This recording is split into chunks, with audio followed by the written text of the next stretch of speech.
Hello, आप सभी को नमस्कार और कलाम एकेडमी के डिजिटल प्लेटफॉर्म पर आपका स्वागत है। आप बैकग्राउंड में कुछ देख रहे होंगे, आरएएस मुख्य परीक्षा पाठ्यक्रम विश्लेषण। आज हम ये देखेंगे कि लोक प्रशासन का जो पाठ्यक्रम है, जिसके टॉपिक्स हैं वो कौन कौन से हैं, उनके सब टॉपिक्स क्या हैं और हमें क्या पढ़ना है, कितना पढ़ना है और किस तरह से पढ़ना है, और आगे की जो हमारी क्लासेस होगी उन्हीं टॉपिक से सवाल भी हम करेंगे और जो प्रीवियस ईयर के सवाल आए हैं उनको भी हल करने की कोशिश करेंगे।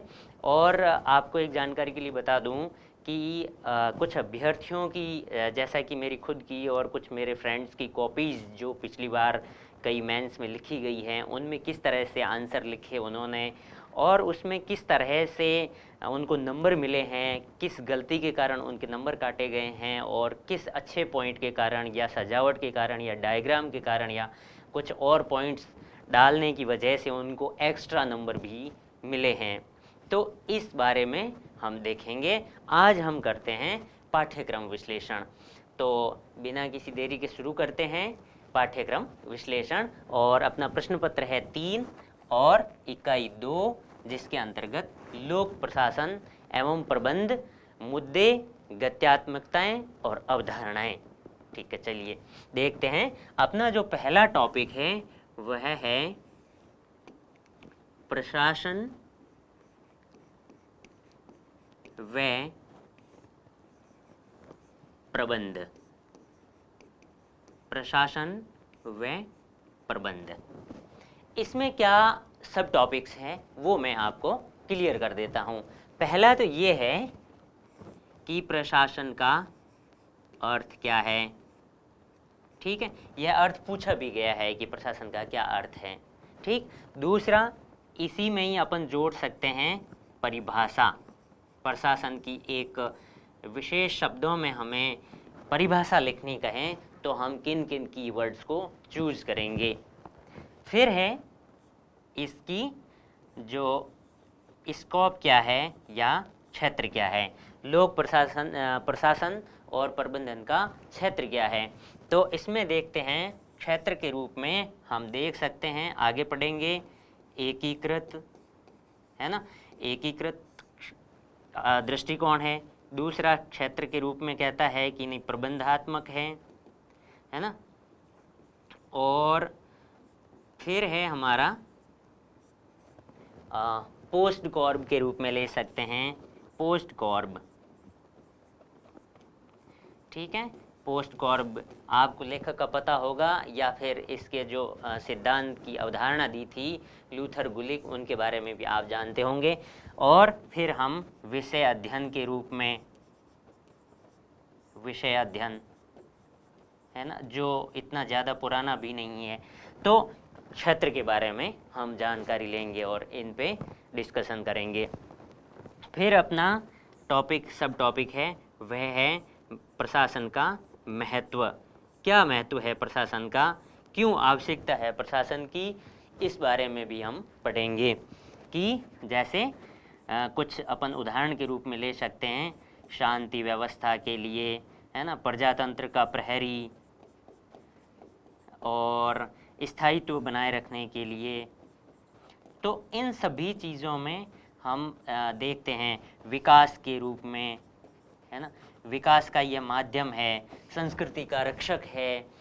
इस तरह से लोक प्रशासन का महत्व है। इसी तरह से हम प्रबंधन के बारे में पढ़ेंगे कि इसका अर्थ क्या है ना, और यह प्रशासन से किस तरह से भिन्न है ना। प्रशासन और प्रबंधन में क्या अंतर है ना, प्रबंध में अंतर और संबंध क्या है और समानताएं क्या है।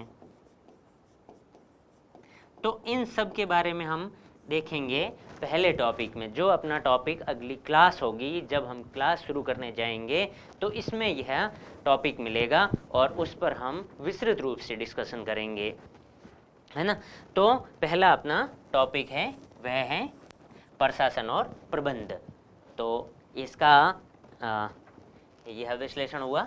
दूसरा हम देखते हैं कि अगला अपना टॉपिक है वह है विकसित और विकासशील देशों में या विकासशील समाजों में प्रशासन की भूमिका। कौन कौन से हैं?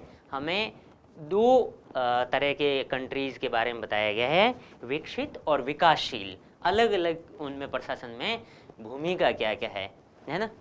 तो दूसरा अपना जो टॉपिक होगा वह यह होगा कि विकसित एवं विकासशील।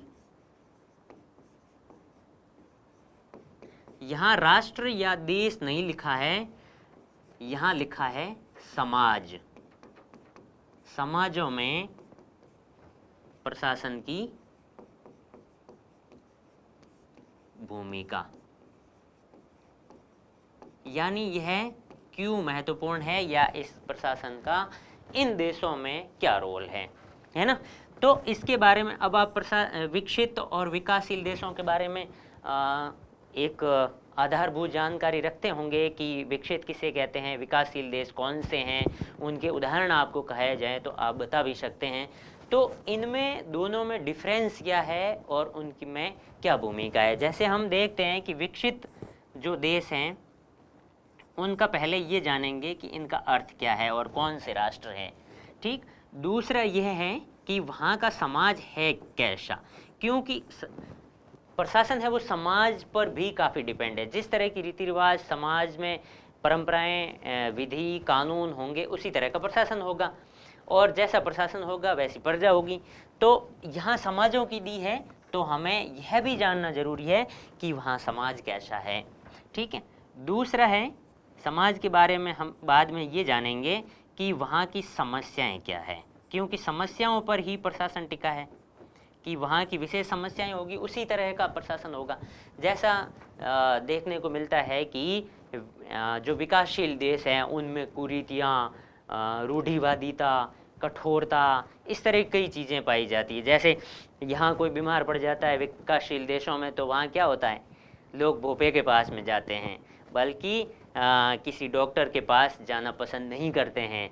जबकि विकसित राष्ट्र है वो सुलझी हुई सोच के हैं और तार्किक बात करने वाले लोग हैं, तर्क पर आधारित अपनी बात को रखते हैं। तो वह अपनी डिजीज़ को ख़त्म करने के लिए या उसका डायग्नोस्टिक करवाने के लिए वो किसी डॉक्टर या उसके एक्सपर्ट्स के पास जाते हैं। जबकि हम कहाँ जाते हैं, भोपे के पास या किसी संत के पास कि आप ये बीमारी है वो हमारी ख़त्म कर दीजिए। उनको उस बारे में किसी आयाम के बारे में पता नहीं होता है, उनको उस डिजीज़ का कारण पता नहीं होता है, उपाय क्या है ये पता नहीं होता है, दवाई क्या है ये पता नहीं होता है। तो समस्याएं किस तरह की, उस तरह का प्रशासन होगा। तो हमारा प्रशासन है वो इस तरह की समस्याओं से जूझता है। लेकिन जो विकसित राष्ट्र है उसमें साइबर सिक्योरिटी या फिर मूलभूत आवश्यकताएं तो वहाँ है ही नहीं, उनकी पहले ही पूरी हो चुकी है। जबकि हम अभी तक मूलभूत आवश्यकताओं वाली समस्याओं के लिए प्रयास कर रहे होते हैं। तो उनकी समस्याएं क्या क्या है उस पर भी डिस्कशन करेंगे। उसके बाद में यह देखेंगे कि वहाँ का प्रशासन है कैसा, जो वर्तमान प्रशासन है वह कैसा है, उसके गुण क्या है, लक्षण क्या है। जैसे विकासशील देशों में अधिकतर देखा जाता है कि यहाँ का प्रशासन नहीं कहना चाहिए लेकिन भ्रष्टाचार और लीट लतीफ़ी, लाल फीताशाही वाला, रूढ़िवादी ऐसा होता है।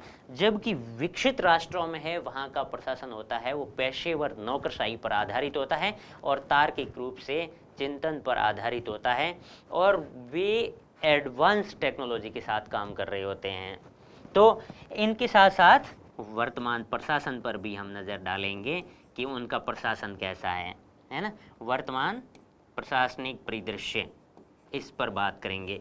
और उसके बाद हम बात करेंगे कि इस देश में या इन देशों में प्रशासन की क्या भूमिका हो सकती है। जैसे विकसित राष्ट्रों की अपन बात करें तो उनकी भूमिका कहाँ कहाँ होगी। एक तो अपना अस्तित्व बनाए रखने के लिए, क्योंकि कितना ही राष्ट्र विकसित हो, लेकिन अपना अस्तित्व बनाए रखने के लिए, शांति व्यवस्था बनाए रखने के लिए प्रशासन की ज़रूर आवश्यकता होती है, नहीं तो वहाँ अराजकता फैल सकती है ना।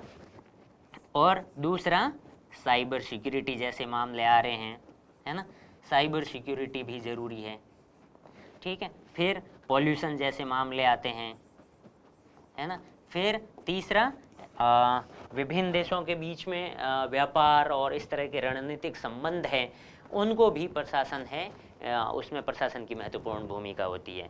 तो हमने देखा कि इनमें क्या क्या मुद्दे हैं, उनका अर्थ क्या है, विकसित देशों का समाज कैसा है, समस्याएं क्या है, वर्तमान प्रशासन कैसा है और भूमिका कैसी। इसी तरह से हम विकासशील देशों के बारे में पढ़ेंगे कि इसका अर्थ क्या है और यहाँ का समाज कैसा है ना, ये समाज कैसा है।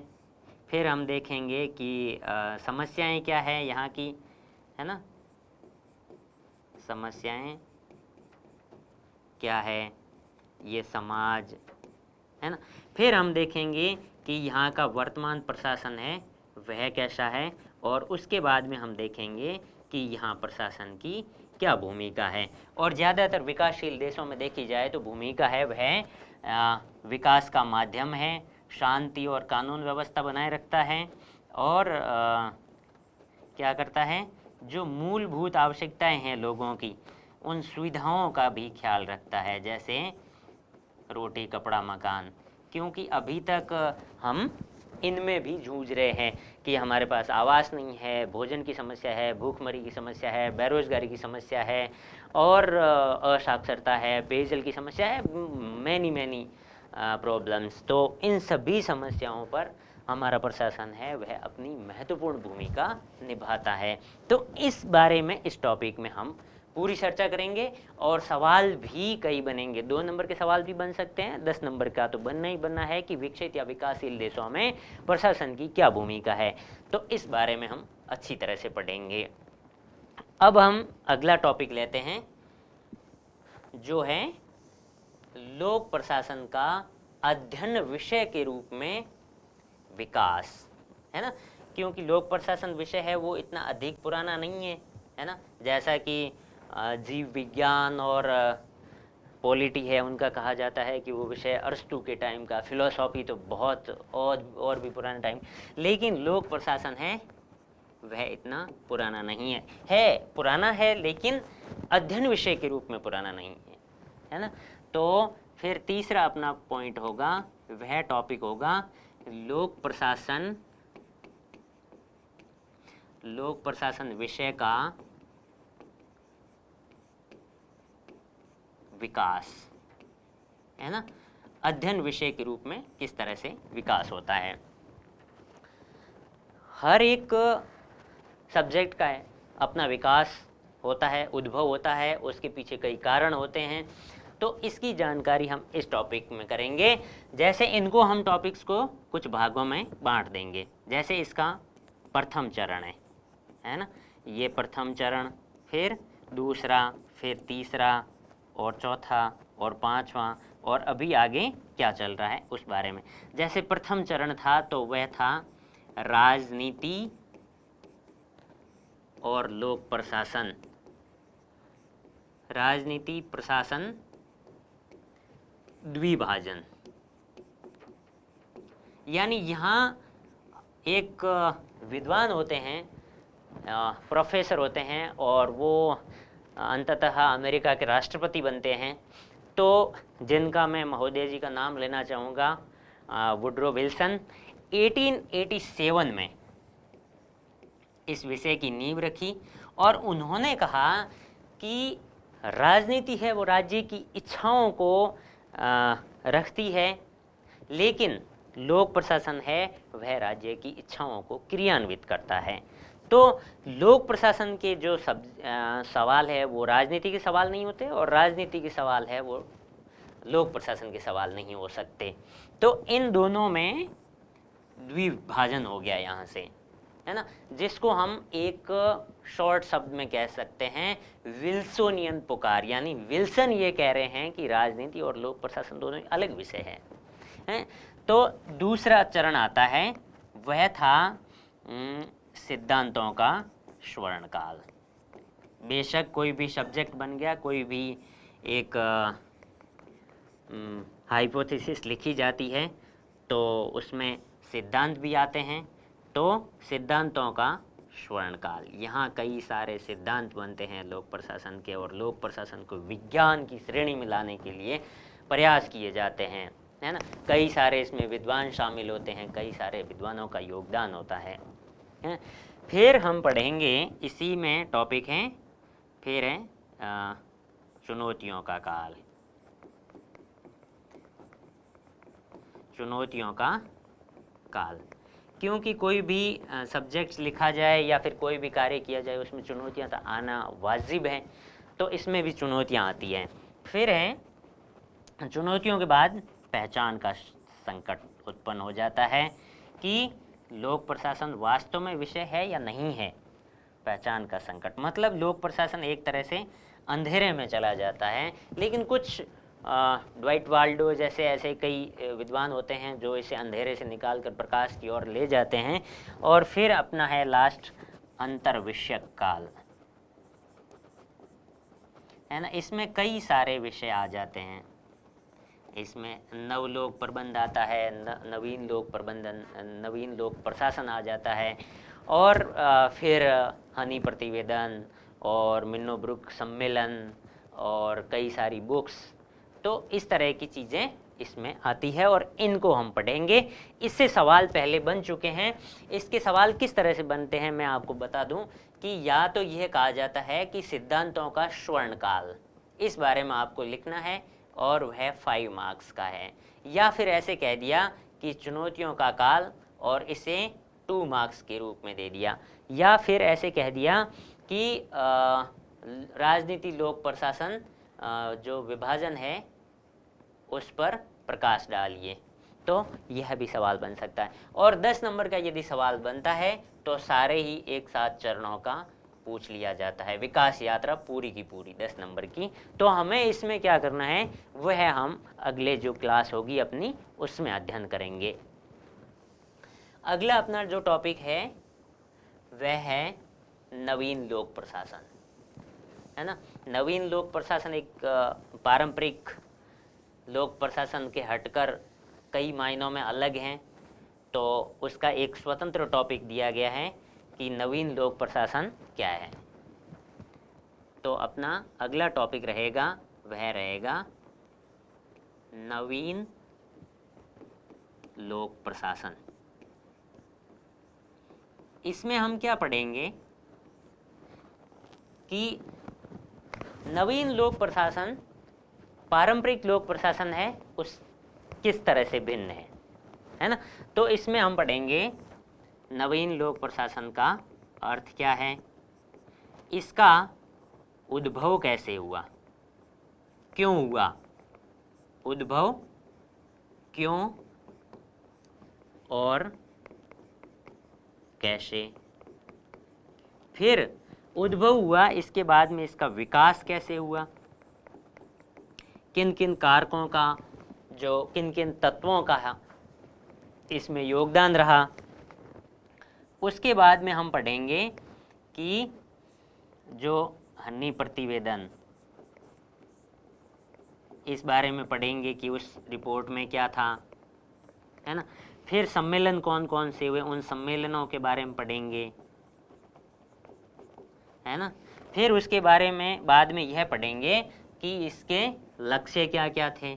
लक्ष्य तो हमेशा पूछे जाते हैं कि इसके लक्ष्य क्या क्या हैं। तो जैसा कि मैं आपको एक ब्रीफ रूप में बता दूं, लक्ष्य थे, पहला था मूल्य, है ना, दूसरा था सामाजिक समता।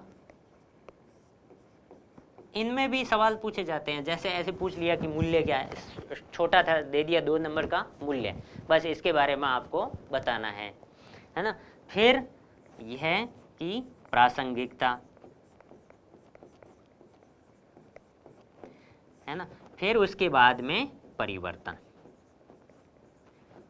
तो इनके बारे में हम विस्तृत रूप से पढ़ेंगे, है ना। ये अपना ब्रीफ है। मैं ये प्रयास कर रहा हूँ कि लोक प्रशासन की एक आपके दिमाग में रूपरेखा हो कि हमें क्या पढ़ना है और कौन कौन से सब टॉपिक्स हैं। नहीं तो हम एक उलझन में रहते हैं कि हमें लोक प्रशासन पढ़ना तो है सब्जेक्ट से, लेकिन शुरुआत कहाँ से करें और एक क्रोनोलॉजिकल रूप से हम किस तरह से चलें कि पूरा विषय है वो हमें समझ में आ जाए और हम अच्छे मार्क्स गेन कर सकें और हमें जितने भी फैक्ट्स हैं वह भी पता हो और हमें इसकी अवधारणाएं हैं, गत्यात्मकताएं हैं, वह भी हमें पता हो। तो इसलिए प्रयास मैं ये कर रहा हूँ कि एक विश्लेषण के माध्यम से बताना चाहता हूँ कि लोक प्रशासन को किस तरह से पढ़ें और सब टॉपिक्स कौन से हैं, एक खोल देना चाहता हूँ इस सब्जेक्ट को एक तरह से। तो यही मेरा प्रयास है। फिर अगला अपन देखते हैं, वह टॉपिक है लोक प्रशासन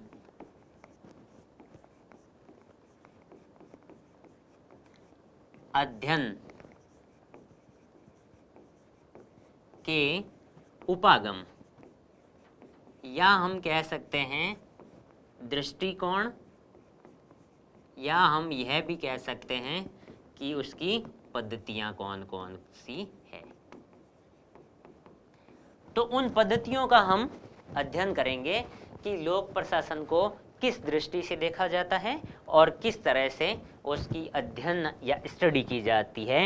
इंग्लिश में इसका वर्जन है वो approaches to the study of लोक पब्लिक एडमिनिस्ट्रेशन। तो उसमें हम अप्रोचेज देखते हैं तो मुख्यतः 3 अप्रोच मिलती है, फिर उसमें भी अलग अलग हैं। परंपरावादी, है ना, परंपरावादी दृष्टिकोण, फिर इसके अंदर और कई सारी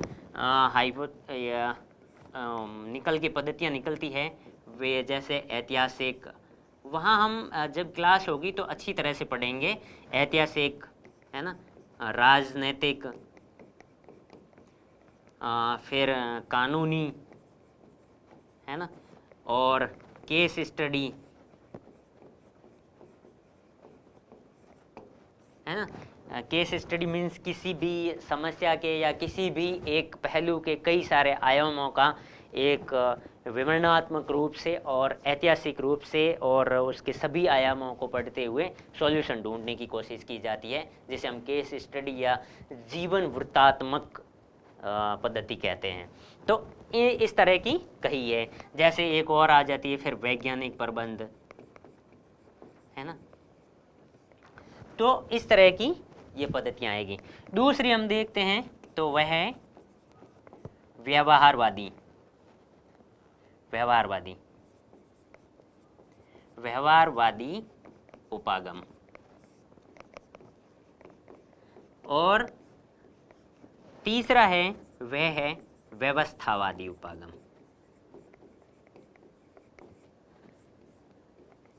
इनमें भी फिर हम देखेंगे कि विषय वस्तु उपागम है, और भी कई उपागम हैं, उन बारे में हम अध्ययन करेंगे। तो ये टॉपिक अपना होगा कि इसमें किन किन का अध्ययन करेंगे। फिर उसमें मैक्स वेबर की नौकरशाही है, वैज्ञानिक प्रबंधन है ना, शास्त्रीय प्रबंधन है, विचारधारा है, कई सारी, उन सभी का अध्ययन हम इस टॉपिक में करेंगे और इनमें किन किन लेखकों का या विद्वानों का योगदान रहा यह भी समझने की कोशिश करेंगे और ये भी समझेंगे कि किस तरह से इसमें सवाल आते हैं या इसमें किस तरह का दृष्टिकोण कौन सा काम में लिया जाता है। ठीक है। अगला जो अपना टॉपिक होगा वह है शक्ति, प्राधिकार या सत्ता, उत्तरदायित्व और प्रत्यायोजन। हाँ, अपना अगला जो टॉपिक है वह है शक्ति, प्राधिकार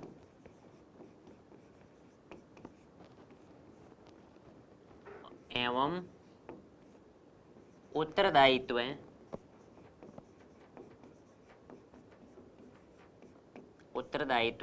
व प्रत्यायोजन। इस बारे में हम अध्ययन करेंगे। अब यदि इसका अपन इस टॉपिक का पूरे का अध्ययन करें तो हमें किन किन चीज़ों की ज़रूरत होगी, वह यह होगी कि शक्ति का अर्थ क्या है ना, इसके शक्ति के प्रकार कौन कौन से हैं,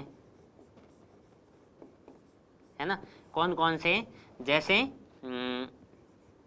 परंपरागत किसी को मिल गई, है ना, कुछ की करिश्माई, फिर वैधानिक, है ना, निर्देशात्मक जिसे हम निर्देशीय कहते हैं, निर्देशीय किसी को पारितोषिक के रूप में शक्ति का यूज ले लिया, है ना। तो इस तरह के कई प्रकार हैं, तो हम इसके बारे में, प्रकार के बारे में भी बात करेंगे। फिर शक्ति और सत्ता, इन दोनों में क्या संबंध है ना, शक्ति और सत्ता में क्या अंतर है, इसका अर्थ में भी अंतर है या केवल किसी अवधारणा में अंतर है ना। तो शक्ति के बारे में पढ़ेंगे, फिर हम प्राधिकार, प्राधिकार का क्या अर्थ है, ठीक है, और फिर पढ़ेंगे इसके स्रोत क्या है ना, जैसे स्रोत विधि हो सकती है, विधि या कानून, या परंपरा हो सकती है ना। तो इस तरह के, या व्यक्तित्व पर आधारित सत्ता भी हो सकती है, प्राधिकार उसे मिल सकता है ना, व्यक्तित्व पर। तो इस तरह के जो स्रोत हैं उनके बारे में पढ़ेंगे, उसके बाद में हम प्रकार पढ़ेंगे, है ना, फिर उसकी विशेषताएं पढ़ेंगे, प्राधिकार की क्या विशेषताएं हैं, फिर उसके बाद में हम ये पढ़ेंगे कि प्राधिकार में दोष क्या हो सकते हैं या गुण क्या हो सकते हैं। तो गुण दोषों की भी हम एक बात करेंगे, और उसके बाद में है उत्तरदायित्व, इसका अर्थ, है ना, और दूसरा गुण, फिर पढ़ेंगे विशेषताएं, फिर प्रकार, है ना, प्रकार कौन कौन से, जैसे पेशेवर, संस्थानिक या संस्थागत, राजनीतिक, तो इनके बारे में हम पढ़ेंगे। इसी तरह से प्रत्यायोजन की, प्रत्यायोजन का क्या अर्थ है, आवश्यकता क्यों है प्रत्यायोजन की, मतलब क्यों किया जाना चाहिए प्रत्यायोजन, जैसे समय बचाना हो, या फिर किसी बहुत ज़्यादा दूरी है, वह भी ज़्यादा होती है, तो वहाँ भी शक्तियों का प्रत्यायोजन कर दिया जाता है कि आप काम करिए, है ना, विलंब को घटाने के लिए कि किसी कार्य में ज़्यादा विलंब नहीं हो, तो कई सारे कारण होते हैं, ठीक है। फिर अपन देख सकेंगे कि इसके प्रकार कौन से होते हैं, और इसकी प्रक्रिया क्या होती है, किस तरह से, किन चरणों में दिया जाता है, प्रत्यायोजन किया जाता है, और इसमें बाधाएं कौन कौन सी हैं। फिर हम बाधाओं की बात करेंगे, तो दो बाधाएं, दो स्तर की बाधाओं की बात करेंगे, एक कर्मचारी स्तर पर बाधा, या जिसको हम कह सकते हैं निम्न लेवल पर, और दूसरी जो बाधा है वह है प्रबंधन के स्तर पर, या जो उच्च स्तर हैं उस पर क्या चुनौतियां हैं। जैसे कि एक उदाहरण देता हूं कि पुलिस ऑफिसर है ना, एसपी है, वह ये चाहता है कि मैं अपना जो कार्य है वह कुछ शक्तियों का डेलीगेशन है वो किसी डिप्टी को कर देता हूँ। जैसे मान लीजिए जयपुर में है, एसपी है, वह किसी दूरस्थ इलाके फागी चौमू जहाँ भी हैं वहाँ ये कहता है कि आधी जो शक्तियाँ हैं उनको दे देते हैं, लेकिन उसमें उसे भी ये डर रहता है कि मेरा जो है वो पावर कम नहीं हो जाए, और डिप्टी को ये डर रहता है कि क्या पता मैं इन सारी जो शक्तियाँ दी गई है इनका सही तरह से यूज़ कर पाऊँगा या नहीं कर पाऊँगा। तो कई तरह से यहाँ भी कर्मचारियों को भी झिझक होती है, क्योंकि उनका काम बढ़ जाता है, इसलिए वो लेना नहीं चाहते, और यहाँ ये देना नहीं चाहते कि वो अपना प्रभुत्व रखना चाहते हैं। तो इस तरह की समस्याओं को भी हम बात करेंगे, और उसके बाद प्रत्यायोजन दिया जाना चाहिए या नहीं दिया जाना चाहिए, दोष क्या है ना, और इसमें गुण क्या है ना, और किस प्रकार से दिया जाता है, या फिर इसमें ये देख सकते हैं कि इसमें बाधाएं हमने पढ़ ली कि प्रत्यायोजन क्यों। तो इन सारी चीज़ों के बारे में हम मोटा मोटी पढ़ेंगे। तो तो यह आपके सामने एक रूपरेखा हो गई कि हमारा सिलेबस क्या है, इसमें कौन कौन से मेजर पॉइंट्स हैं, कौन कौन से मेजर पॉइंट्स हैं और उनको किस तरह से पढ़ना है। और आप इनके साथ साथ में उदाहरणों से समझते जाएंगे कि किस अवधारणा में कौन सा उदाहरण है वो फिट बैठता है, और आपके आसपास के उदाहरणों से ही मैं समझाने की कोशिश करूँगा। चलिए आगे बढ़ते हैं।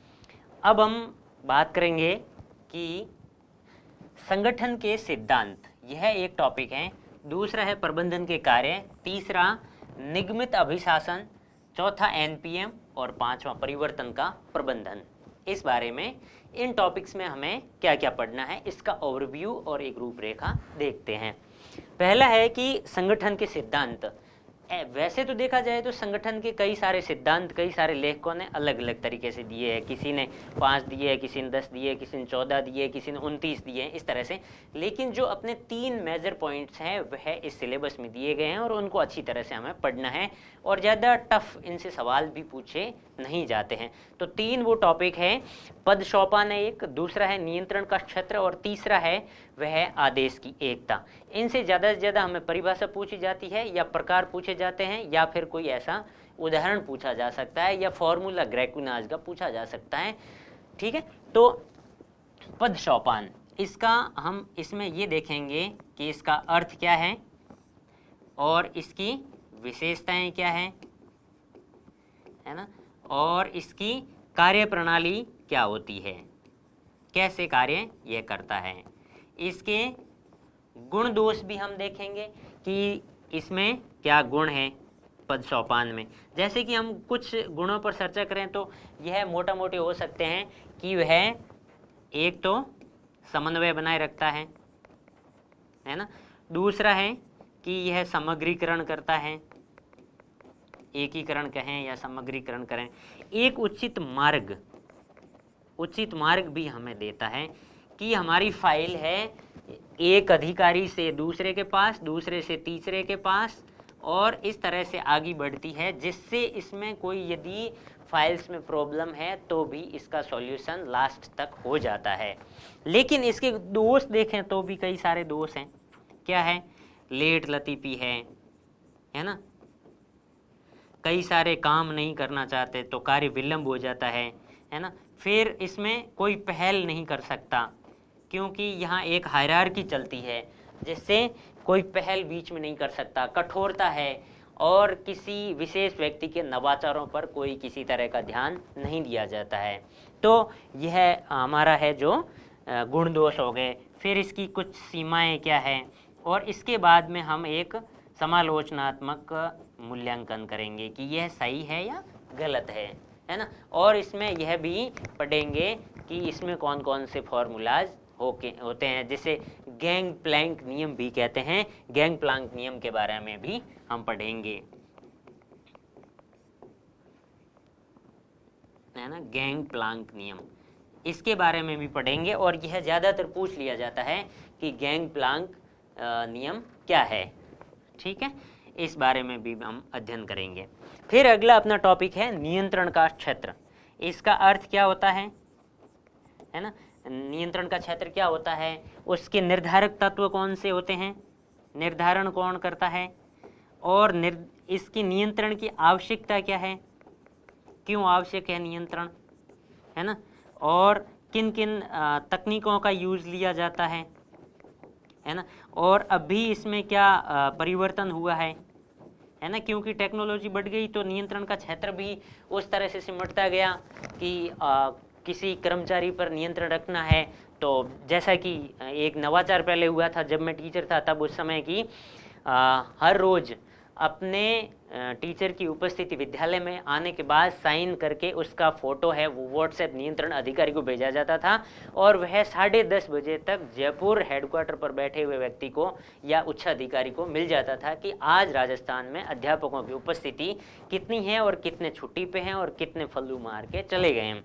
तो इस तरह से क्योंकि नियंत्रण करना आसान हो गया, तो नियंत्रण के क्षेत्र में अभी भी कुछ टेक्निक्स के द्वारा उसमें या तो विस्तार हो रहा है या फिर कमी भी हो रही है या प्रभावी नियंत्रण भी हो रहा है। और इसी के अंतर्गत हम पढ़ेंगे कि नियंत्रण के क्षेत्र से संबंधित कौन से फॉर्मूले हैं। तो ये बात है नियंत्रण के क्षेत्र की। इसके बाद में हम पढ़ेंगे आदेश की एकता। आदेश की एकता का अर्थ क्या है और इसके गुण क्या है ना, आदेश की एकता के बारे में पढ़ेंगे। इसके बाद में हम पढ़ेंगे प्रबंधन के कार्य, कि प्रबंधन के क्या कार्य होते हैं। जैसा कि हमने प्रशासन के तो कार्य पढ़े कि वह इस तरह के कार्य करता है जिससे शांति व्यवस्था बनाई रहे, अस्तित्व बना रहे, वैकाशिक कार्य है वो होते रहें, है ना। इस तरह के तो कार्य प्रशासन के हमने पढ़े हैं, लेकिन हमने अभी तक प्रबंधन के कार्य नहीं पढ़े हैं। तो प्रबंधन के कौन कौन से कार्य हैं, तो अपन देख सकते हैं कि एक अवधारणा है पोस्ट कॉर्ब, इसका अध्ययन हम करेंगे। ये प्रबंधन के मोटा मोटी कार्यों के बारे में आ जाता है। पी से प्लानिंग, फिर ओ से ऑर्गेनाइजिंग, एस से स्टाफिंग, फिर डी से ड्राफ्टिंग, फिर सी ओ से कोऑर्डिनेटिंग, फिर आर से रिपोर्टिंग और बी से बजटिंग। तो इस बारे में भी हम पढ़ेंगे। और भी प्रबंधन के कौन से कार्य हैं, किन लेखकों ने दिए हैं, किन किन विद्वानों ने कितने कार्य प्रबंधन के बताए हैं, तो उन सब के बारे में हम पढ़ेंगे। और उसके बाद में हमारा टॉपिक अगला है, वह है कि निगमित अभिशासन।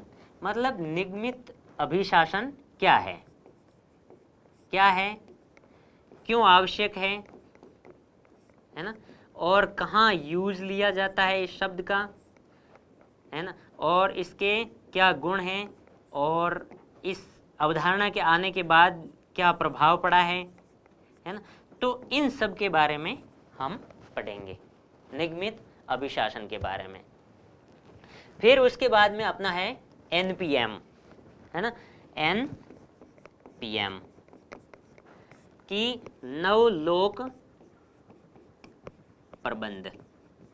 पहले हमने पढ़ा था वो था नवीन लोक प्रशासन NPA। अब है NPM के बारे में पढ़ेंगे कि इसका उद्भव क्यों हुआ, क्या परिस्थितियां रही, है ना, फिर इसका विकास कैसे हुआ, और यह जो परंपरागत प्रशासन है या प्रबंधन है उससे किस तरह से भिन्न है, इसके क्या लक्षण हैं और किन किन लेखकों ने लक्षण बताए हैं। तो इन सब के बारे में हम पढ़ेंगे। और इसके मुख्य लक्ष्य क्या क्या हैं। जैसे कुछ लक्ष्य आपने सुने होंगे कि उद्यमी सरकार, बाजारोन्मुखी सरकार, लक्ष्योन्मुखी सरकार। तो इन सब के बारे में हम इसमें विस्तृत रूप से डिस्कशन करेंगे। फिर अपना है परिवर्तन का प्रबंधन।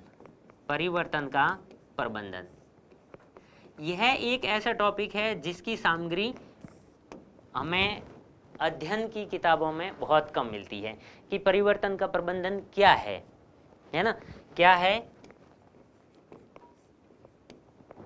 एक छोटी सी बात मैं बताना चाहूँगा कि यदि मान लीजिए किसी कार्यालय में जो काम हाथ से होता था उस काम की जगह टेक्नोलॉजी का यूज़ किया जाता है, वह भी एक परिवर्तन का प्रबंधन है कि टेक्नोलॉजी आ गई है तो हमें इसमें अपने कार्यालय में बाहरी वातावरण या आंतरिक वातावरण को देखते हुए अपने कार्यशैली में परिवर्तन करना है, अपने लक्ष्यों को उसी हिसाब से मैनेज करना है। तो इसे परिवर्तन का प्रबंधन कह सकते हैं। एक छोटी सी रूपरेखा मैंने आपको बताई है।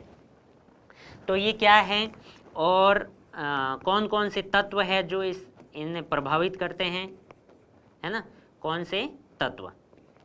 फिर यह है कि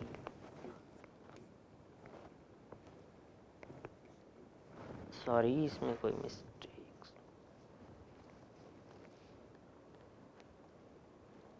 है ना, कौन से तत्व जो है वो इसको प्रभावित करते हैं, है ना, और इसमें प्रक्रिया क्या है, इस प्रक्रिया के चरण भी हम पढ़ेंगे, किस चरण में किस तरह से परिवर्तन किया जाता है। जैसे मान लीजिए मैं एक छोटा सा उदाहरण बताऊं कि एक स्कूल में पहले काम सारा ही टेक्नोलॉजी की जगह हाथ से होता था, अब टेक्नोलॉजी आ गई तो यहाँ कई बाधाएं भी आती है। कुछ टीचर्स कह सकते हैं या कर्मचारी कह सकते हैं कि हमें कंप्यूटर चलाना नहीं आता। दूसरा यह कह सकते हैं उनको डर है कि कहीं गलत नहीं हो जाए, जिम्मेदारी नहीं लेना चाहते। तीसरा यह है कि वो ये सोचते हैं कि हम पे जो हमारा जो रोज़गार है वो छिन सकता है कि कंप्यूटर इतना सारा काम कर लेगा। तो इस तरह की चीज़ें आती। तो इसके लिए क्या किया जाता है, एक प्रॉपर वे का यूज़ किया जाता है, कुछ मॉडल्स का यूज़ किया जा सकता है जिसमें नॉडलर का है, कैंटर का है। तो इस तरह के उनके 12 स्टेप्स है, कुछ 8 स्टेप्स है, कुछ 7 स्टेप्स मॉडल है। तो उन मॉडल्स के बारे में भी हम बात करेंगे और चरणों के बारे में तो हम बात करेंगे।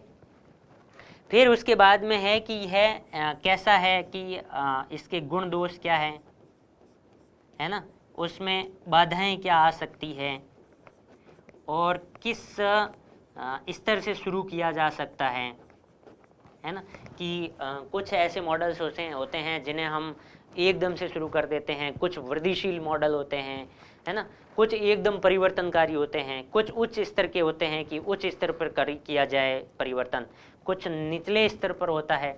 तो परिवर्तन के प्रबंधन के बारे में हम पूरी तरह से पढ़ेंगे कि इसमें क्या क्या और सवाल क्या बन सकता है, तो इस बारे में हम जानकारी लेंगे। हम स्टार्ट करते हैं अगला टॉपिक कि हमारा लोक प्रशासन में हम पढ़ रहे हैं कि पाठ्यक्रम का विश्लेषण। तो अब इस क्लास में हम देखते हैं कि लोक प्रशासन का अगला टॉपिक हमें क्या पढ़ना है और उसके क्या क्या आयाम है, कौन से सब टॉपिक्स हैं और क्या क्या उनके पहलू हैं। तो पहला अपना टॉपिक है वह है लोक प्रशासन के मूल्य एवं अभिवृत्तियाँ। किसी भी भले समाज के मूल्य कहें या फिर किसी नैतिकता के मूल्य कहें या समाज के मूल्य कहें, तो आदर्श और मूल्य वे मापदंड होते हैं जिसके आधार पर किसी व्यक्ति को सही या गलत ठहराया जाता है। तो इसमें हम कुछ मूल्य देखते हैं, लोक प्रशासन के मूल्य। जैसे एक मूल्य से मैं आपको समझाऊं कि हमारा यह भी मूल्य है हमारी संस्कृति का कि यदि कोई हमसे सीनियर है, वो किसी खाट पे बैठा है, तो हम ये सोचते हैं, बच्चे हैं तो, कि हम नीचे बैठ जाएं। ऐसे नहीं कि हम उनके बराबर बैठ रहे हैं। तो यह भी एक मूल्य का प्रकार है। मैंने एक छोटा सा उदाहरण दिया, इससे आप समझने की कोशिश कीजिए कि मूल्य क्या है और अभिवृत्तियाँ, इस बारे में हम जानकारी करेंगे। तो पहला है नैतिकता। इस बारे में हम पढ़ेंगे कि नैतिकता क्या है और इसके विभिन्न आयाम क्या है। दूसरा है सत्यनिष्ठा, है ना, इंटीग्रिटी। तीसरा निष्पक्षता, कि न मैं इधर हूँ न इस पक्ष को हूँ, मैं बिना किसी पूर्वाग्रह के एक ऑब्जेक्टिव रूप से निर्णय लूँगा। तो ये प्रशासन के कुछ मूल्य हैं, है ना। फिर है गैर पक्षधरता, ईमानदारी और समर्पण। अपने कार्य के प्रति, जो कार्य दे दिया गया है उसके प्रति समर्पित होकर कार्य करना, एक डेडिकेशन, जवाबदेह बना रहना और कम समय में और एक हाई लेवल के डेडिकेशन के साथ में काम करना। तो इस तरह की कुछ मूल्य हैं वह प्रशासन में दिए गए हैं कि वह सिविल सेवकों से भी अपेक्षा की जाती है कि वो उन मूल्यों का पालन करें, जिससे गुड गवर्नेंस या सुशासन के अपन नज़दीक जा सकें और अधिक गुणवत्तापूर्ण जो शासन और समयबद्ध रूप से लोगों को, जनता को प्रदान कर सकें। तो कुछ मूल्य हैं, उनके बारे में हम अध्ययन करेंगे। फिर दूसरा है सामान्य विशेषज्ञ विवाद, है ना।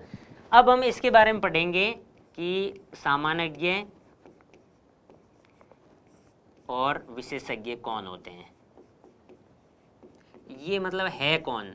अभी तक आपने पढ़े नहीं है तो एक उदाहरण के द्वारा बता सकता हूँ। सामान्य, एक हम कलेक्टर को सामान्य कह सकते हैं और इधर हम इंजीनियर को कह सकते हैं विशेषज्ञ हैं, कि ये अपनी एक विशेष विषय के साथ, एक विशेष बैकग्राउंड के साथ आते हैं। इन्हें टेक्नोलॉजी और अपने विषय का गूढ़ ज्ञान है और कलेक्टर को किसी भी परिस्थिति में, किसी भी पृष्ठभूमि में, किसी भी परिस्थिति में काम करना पड़ सकता है। वह एक सामान्य सोच रखता है कि हाँ, इस कार्य को मैं इस तरह से कर सकता हूँ। यदि एक सामान्य को इंजीनियर का कार्य दिया जाए तो वह करना असंभव है। वहीं यदि इंजीनियर को सामान्य का कार्य दिया जाए तो उसका भी करना असंभव है या मुश्किल कह सकते हैं। तो इन दोनों के बीच में हमेशा विवाद चलता रहता है। कलेक्टर साहब कहते हैं कि नहीं मैं बड़ा हूँ और इंजीनियर साहब कहते हैं कि नहीं मैं बड़ा हूँ। अब मान लीजिए एक कोई कलेक्टर जाकर कहता है डॉक्टर को कि नहीं इस रोग के लिए ये दवाई ही लिखनी है, तो डॉक्टर कहेगा कि इस क्षेत्र में आप मेरे कार्य में हस्तक्षेप क्यों कर रहे हैं, क्योंकि आपको दवाई का पता नहीं है कि ये दवाई कौन सी है, और मुझे पता है कि इस रोग का सॉल्यूशन है वो इस दवाई से होगा या इस दवाई से होगा। तो इनके बीच में विवाद होता रहता है। ये एक विवाद की जड़ नहीं है, कई विवादों की जड़ हो सकती है, जैसे स्थिति विशेष, है ना, क्योंकि इनको इनके अंडर में काम करना पड़ता है ना, इनका वेतन है वह भी अधिक होता है, इनको कई सारी अन्य सुविधाएं भी अधिक मिलती है, ये प्रशासन मंत्री शंत्री के ज़्यादा पास में रहते हैं तो इनका काम जल्दी से होता है ना, इनको प्रमोशन अच्छे दिए जाते हैं और इनकी सुविधाएं हैं वह हमेशा इंक्रीज होती रहती है। तो इनका और इनका विवाद चलता रहता है। अब विवाद के बाद ये होता है कि इनका सॉल्यूशन क्या होना चाहिए। तो कई सारे मॉडल्स दिए जाते हैं कि इनका वेतनमान एक जैसा होना चाहिए, या कुछ सामान्यज्ञों की जगह विशेषज्ञों को बिठा दिया जाए, जैसे कि स्वास्थ्य विभाग है, उनका जो टॉप मोस्ट हेड होगा वह किसी सीनियर डॉक्टर को प्रमोशन के द्वारा बिठा दिया जाए, न कि एक IAS को बिठाया जाए। तो ऐसी कई सारी पद्धतियाँ चलती हैं। तो यह भी है। तो इन बारे में हम सामान्य और विशेषज्ञों के विवाद के बारे में पढ़ेंगे, इनके सॉल्यूशंस के बारे में पढ़ेंगे, और ये कौन होते हैं, इनकी परिभाषा क्या होती है, यह भी पढ़ेंगे, क्योंकि यह एक ज्वलंत मुद्दा है कि प्रशासन में आता रहता है और टकराट होती रहती है। इस टकराट को रोकने के लिए कार्य किया जाता है। तो इसलिए इस सरकार की और RPSC की मंशा है कि जो लोक सेवक आए वह इनका अध्ययन करके आए, ताकि उन्हें इस विवाद के बारे में पूर्ण जानकारी हो और इस टकराट की स्थिति से बचा जा सके, है ना। तो एक ये हो गया। फिर है प्रशासन पर नियंत्रण। अब प्रशासन पर नियंत्रण करने के काम कौन करते हैं, तो यहाँ कई इंस्टीट्यूशंस हैं। विधायी नियंत्रण हो जाता है ना, विधायिका के द्वारा प्रश्न पूछ कर है, या फिर जिसमें तारांकित कई सारे कार्य उनको सवाल पूछे जाते हैं। फिर कार्यपालिका के द्वारा है ना। तो इन तीनों के ही कौन कौन से उपकरण हैं, इन उपकरणों के बारे में पढ़ेंगे, इनके पास क्या क्या हथियार है कि वो इन पे नियंत्रण रखते हैं। फिर न्यायपालिका है ना, न्यायपालिका भी प्रशासन पर नियंत्रण रखती है। कैसे रखती हैं वह हम इन टॉपिक्स में पढ़ेंगे, और ये महत्वपूर्ण विषय है और हमेशा और हर परीक्षा में लगभग एक बार सवाल इससे पूछा ही जाता है कि विधायी उपकरण कौन से हैं, कार्यपालिका उपकरण कौन से हैं, और न्यायपालिका के पास कौन से उपकरण हैं जिससे वो लोग प्रशासन पर नियंत्रण रखते हैं। और उसके बाद में यह भी है कि इसकी सीमाएं क्या क्या हैं। अब जैसे विधायी नियंत्रण है, उसमें ज़्यादातर जो जनप्रतिनिधि होते हैं उनको इतना टेक्निकली ज्ञान नहीं होता है, या फिर इतने दांव पेच नहीं आते हैं, या उनके पास इतना समय नहीं होता है, तो वह कम नियंत्रण रख पाते हैं। तो इनकी सीमाएं क्या क्या हैं वह भी हम इसमें पढ़ेंगे। तो एक तो ये पढ़ेंगे कि इन उपकरण कौन कौन से हैं, दूसरा यह पढ़ेंगे कि इनकी सीमाएं कौन कौन सी हैं। तो दो मुद्दों पर हम मुख्यतः बात करेंगे, एक उपकरण और दूसरा सीमाएं, है ना।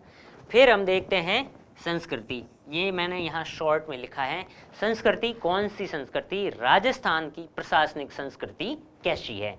तो यदि राजस्थान की प्रशासनिक संस्कृति की बात की जाए तो उसमें क्या क्या आते हैं, देखते हैं कि पहला है राज्यपाल। अब राज्यपाल के बारे में आपने लिखते ही ऐसे सोचा होगा कि इससे संबंधित क्या सवाल हो सकते हैं। जैसे ऑब्जेक्टिव टाइप में भी सवाल हो सकते हैं कि एक तो इस पद से संबंधित संवैधानिक प्रावधान क्या है, संवैधानिक प्रावधान। दूसरा नियुक्ति, इनकी नियुक्ति कैसे होती है, किस अनुच्छेद के अनुसार होती है ना। फिर इनकी शक्तियां क्या हैं, क्या क्या पावर्स हैं, है ना, राज्यपाल क्या क्या कर सकते हैं।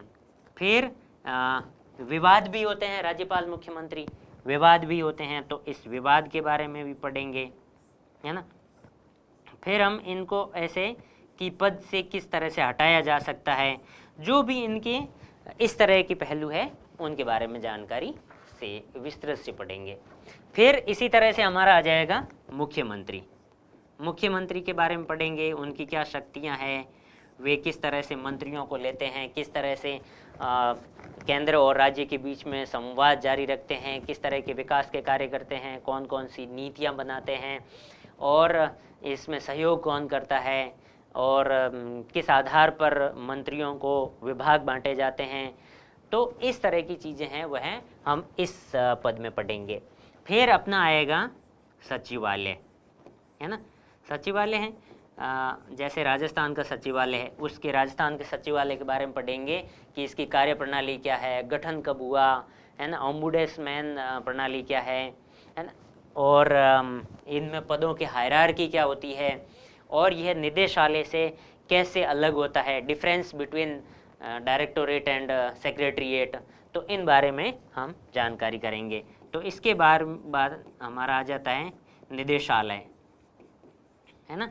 और निदेशालय क्या होता है, इसकी क्या परिभाषा होती है ना, और ये नीति क्रियान्वयन करता है या नीति निर्माण करता है, इन सारी चीज़ों के बारे में पढ़ेंगे। उसके बाद में हम पढ़ेंगे मुख्य सचिव के बारे में। मुख्य सचिव, है ना, पद स्थिति पढ़ेंगे इसकी कि यह अपना जो स्टैंड है कहाँ तक रखता है ना, इसमें नियुक्ति कैसे होती है ना, संवैधानिक प्रावधान क्या है या नहीं है ना, और इसके कार्य क्या क्या है और यह अन्य पर कैसे नियंत्रण रखता है, इन सब के बारे में हम जानकारी लेंगे। ठीक है, ये मुख्य सचिव का हो गया। इसमें हम कुछ बचे हुए टॉपिक्स के बारे में बात करेंगे कि इसमें हम किस किस का और किन किन टॉपिक्स और सब टॉपिक्स पर बात करेंगे। पहला है जिला संगठन। इससे तो आप लगभग सब वाकिफ़ है कि जिला संगठन क्या क्या होता है, उसमें कौन कौन से अधिकारी आते हैं, उनकी क्या भूमिका होती है ना, यहाँ तक तो आपको पता है। लेकिन इसके और गूढ़ जानकारी में हम जाएंगे, गहराइयों में जाएंगे, तो हमें मिलता है पहला है वो जिलाधीश, है ना। जिलाधीश के बारे में पढ़ेंगे कि इनकी नियुक्ति कौन करता है और इनके क्या कार्य होते हैं, है ना। कौन से कार्य शांति व्यवस्था के कार्य है, कानून व्यवस्था में है, स्थायित्व बनाए रखने में है, और विकास संबंधी कार्य है, आपदा में कार्य है, राज्य और जिले के बीच में जो संबंध है, संप्रेषण बनाए रखने का कार्य है, वह भी जिलाधीश के द्वारा किया जाता है ना। पुलिस पर नियंत्रण करना है, जेलों का निरीक्षण करना है, तो ऐसे जो कार्य हैं वह जिलाधीश करता है। और विदेशियों को पारपत्र यदि जारी करना है तो वह भी कलेक्टर काम करता है। राशन की व्यवस्थाओं से संबंधित है, शिक्षा, पेयजल, जो भी जिले के संबंधित और उन क्षेत्र में आती है, उन सभी पर नियंत्रण रखते हैं। ठीक है, तो नियुक्ति और कार्य, इनकी भूमिका अधिकतर पूछी जाती है, कार्य या भूमिका जिलाधीश की क्या है ना, एक इकाई के रूप में। फिर हम देखेंगे इसके साथ साथ पुलिस अधीक्षक। पुलिस अधीक्षक की क्या भूमिका है वह भी हम पढ़ेंगे, है ना। वे अपनी रिपोर्ट किसको करते हैं और इन चीज़ों के बारे में पढ़ेंगे। इनकी भूमिका ही लिखी गई है कि इनकी पुलिस अधीक्षक की क्या भूमिका है प्रशासन में। फिर हम पढ़ेंगे एसडीएम के बारे में, उपखंड अधिकारी या एसडीओ के बारे में, जिसके आप सबसे जिसमें अपनी जो सेवा है, जिसकी हम तैयारी कर रहे हैं, सबसे बड़े पद पर हैं एसडीओ या एसडीएम। जिसकी तैयारी कर रहे हैं उनके कार्यों की, आपकी भूमिकाओं की बात करेंगे कि आप एज ए एसडीएम बनकर क्या काम करने वाले हैं, आपकी प्रशासन में क्या भूमिका रहेगी। और बहुत इंटरेस्टिंग है कि आपको लगेगा कि हमें इस तरह के कार्य करने हैं, तो आपको वेरी इंटरेस्टिंग लगेगा कि एसडीएम या एसडीओ के क्या कार्य होते हैं, इनमें क्या अंतर होता है, वो कौन कौन सी भूमिका निभाते हैं, है ना। तो इस बारे में हम पढ़ेंगे। उसके बाद में हम पढ़ेंगे तहसील प्रशासन। यदि कुछ अपने जो साथी हैं, आप जो भी पढ़ रहे हैं, मेरी शुभकामनाएं यही है कि आप इस क्षेत्र में आएँ। तो कुछ साथी यदि तहसीलदार बन जाते हैं तो तहसील प्रशासन किस तरह का होता है, उनका क्या कार्य होता है, तो इनके बारे में भी हम पढ़ेंगे। ठीक है, फिर हम पढ़ेंगे विकास प्रशासन की। यह विकास प्रशासन क्या होता है। वीडियोज़ विशेष रूप से ध्यान अपना आकर्षित करते हैं विकास प्रशासन में, उनका कार्य है विकास प्रशासन का कार्य। तो उनका विकास प्रशासन का क्या अर्थ है और विशेषताएं क्या है, और एक और टर्म्स आती है प्रशासनिक विकास, उसके बीच में और इसमें अंतर भी पूछा जा सकता है कि विकास प्रशासन और प्रशासनिक विकास के बीच में अंतर क्या है। तो इनके बारे में हम पढ़ेंगे और इनके कौन कौन से नवाचार है, कौन से गुण है, कौन से दोष है, इस तरह की सारी चीज़ें इसमें पढ़ेंगे। फिर हम पढ़ेंगे RHRC, Rajasthan human right commission, है ना। इसमें हम ये पढ़ेंगे कि इसका गठन कैसे है ना, और इसके सदस्य कैसे हैं, उनकी योग्यताएं क्या है ना, योग्यताएं क्या है ना। फिर हम पढ़ेंगे इसकी कार्य प्रणाली क्या है और इससे संबंधित जुड़े हुए कुछ उदाहरण की ह्यूमन राइट ने कौन कौन से कार्य किए हैं और कार्य या योगदान हम देख सकते हैं। और फिर हैं शक्तियाँ क्या क्या है ना, RHRC की क्या शक्तियाँ हैं। और अंत में हम पढ़ेंगे समालोचनात्मक मूल्यांकन कि इनके पास क्या नहीं है या केवल बिना दांत के शेर हैं ये। तो इस तरह से हम पूरे टॉपिक के बारे में पढ़ेंगे।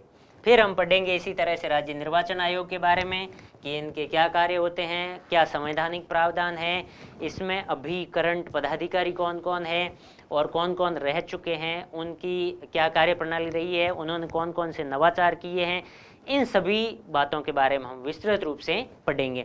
फिर हमारा लोकायुक्त है, लोकायुक्त लोकपाल दोनों में क्या फ़र्क है, कब स्थापना हुई, क्या कार्य होते हैं, क्या भूमिका होती है, और विवाद के जो भी विषय हैं, इश्यूज़ हैं, उन बारे में पढ़ेंगे। और लोकायुक्त के क्षेत्राधिकार में कौन कौन आते हैं, कौन नहीं आते हैं तो क्यों आते हैं, और नहीं आते हैं तो क्यों नहीं आते हैं, इन सारी चीज़ों के बारे में हम पढ़ेंगे। एक समालोचनात्मक मूल्यांकन भी अंत में करेंगे। फिर हम RPSC, जिनकी जो हमारे परीक्षा का आयोजन करवा रहा है, उनके संवैधानिक प्रावधान क्या है, सदस्य कौन कौन है, करंट सदस्य कौन कौन है ना, और फिर नियुक्ति कैसे होती है, इनको कैसे हटाया जा सकता है ना, सदस्यों की योग्यताएं क्या क्या होती है, कौन कौन से एग्ज़ाम RPSC के द्वारा करवाए जाते हैं और स्थापना कब हुई, ये सारी चीज़ें RPSC के बारे में हम पढ़ेंगे। फिर हम 2 महत्वपूर्ण एक्ट्स दिए हुए हैं, अधिनियम, इनको पढ़ने हैं और इनके सीधे सीधे सवाल पूछे जाते हैं कि या तो ऐसे पूछ लिया लोक सेवा गारंटी अधिनियम 2011 के मुख्य प्रावधान क्या है लिखिए, हैं, या फिर छोटा सा कोई क्वेश्चन पूछ लिया लोक सेवा गारंटी अधिनियम 2011 क्या है, क्यों लाया गया, क्या आवश्यकता है, क्या महत्व है, योगदान क्या रहा है, कमियां क्या क्या है ना, उसमें सुधार क्या क्या किए जा सकते हैं और इससे संबंधित इश्यूज़ कौन कौन से आए हैं, उन सब के बारे में हम पढ़ेंगे। अब की बार मैंने एक सवाल देखा था कि राजस्थान लोक सुनवाई अधिकार अधिनियम 2012 क्या है, इसके प्रावधान क्या क्या किए गए हैं, क्यों लाया गया, क्या आवश्यकता है, इससे क्या प्रभाव पड़ा, है ना। तो इन सब के बारे में हम पढ़ेंगे। तो इस तरह से हमने देखा कि पाठ्यक्रम विश्लेषण किया प्रश्न पत्र 3 के अंतर्गत इकाई 2 लोक प्रशासन विषय के बारे में, इसके टॉपिक्स कौन कौन से हैं, सब टॉपिक्स कौन से हैं, इनके बारे में हमने एक रूपरेखा बनाई। और हमें ये दिमाग में रखना है कि हमें इनको टुकड़ों में इस तरह से बांटा है कि हम इनके एक एक पहलू के बारे में आसानी से जान सकें। यदि हम इनकी एक एक परिभाषा, इनका अर्थ और सभी पहलुओं को एक एक पॉइंट्स भी बना लेते हैं ना, तो बहुत बड़ा अपना जो सिलेबस है वो कंप्लीट होने की ओर है। तो एक सरलता की ओर लेके गया मैं कि किस तरह से लोक प्रशासन को पढ़ना है। और जैसा कि काफ़ी मैंने सुना है कैंडिडेट से, मेरे कुछ साथियों से, कि लोक प्रशासन जो सब्जेक्ट है वो काफ़ी टफ है, लेकिन मेरे को काफ़ी सरल लगता है क्योंकि मेरा 11th से भी यही सब्जेक्ट रहा है और सबसे प्यारा सब्जेक्ट भी है। और एक कहूँ तो बड़ी भूमिका है कि मुझे इस क्षेत्र में लेके आए।